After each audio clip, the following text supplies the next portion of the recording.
Pirmo Eiropas personību muzeja dienu Tukuma novadā atzīmēja pavisam īpaši, dodoties literārā autobusa tūrē, kam dots nosaukums glabāts atvilknē. Un patiesi trāpīgs nosaukums, jo iesaistoties literātiem veltīto muzeju iniciatīvā, 4 Tukuma novada muzeji no muzeja krājuma atvilknēm izņēma interesantus krājuma priekšmetus un ar tiem iepazīstināja literārās autobusa tūres dalībniekus. Ja tūres pirmā pietura bija Tukuma pils tornis, kurā iepazīta pirmā latviešu kartogrāfa Matīsa Siliņa radītā Latvijas karte, tad tālāk ceļš veda uz Džūksas pasaku muzeju, kur apmeklētājus gaidīja ar ūdenskliņģeriem, ābolu tēju un stāstiem par Anci Lerhu Puškaiti. Manuprāt, tas ir tāds veiksmīgs risinājums arī parādīt šos te muzejus, kas varbūt ir mazāk zināmi, kā varbūt Džūksas pasaku muzejs, kā Pastariņu muzejs, kas ir ārpus pilsētas. Šeit ir speciāli jābrauc, bet šī ir tāda iespēja brīnišķīgi parādīt arī to, kad ir šādas te vietas, jo Anca Lerha Puškaiša devums ir principā stādāms blakus Krišjāna Barona devumam.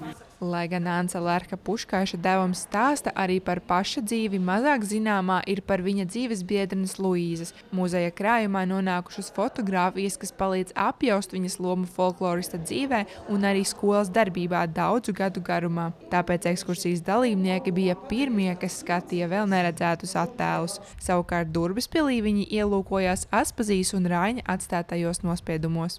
Ekskursijas dalībnieki ir patiešām ļoti interesēti un zinoši. Un mums ir interesanti arī muzeja darbiniekiem būt kopā ar šādiem apmeklētājiem. Noslēgumā viesi tika uzņemti Ernesta Biežnieka Upīša dzimtajās mājās ar viņa ģimenes nesen kā atjaunoto klavieru melodijām, svaigi ceptu maizes smaržu un iedvesmojošu stāstu par viņa dzīvi, ieraugot arī īpašu sargātu dāvanu – krūzīti, no kuras rakstnieks ik vakaru dzēris pienu. Man šķiet, ka mūsu muzejā lielākā vērtība ir tā autentiskā vide.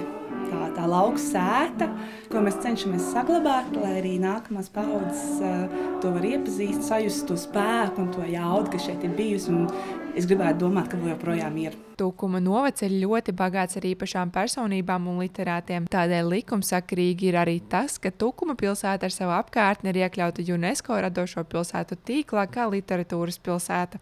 Monta Megija Učelniece, Artūrs Reinholds, TV9 Pakalni.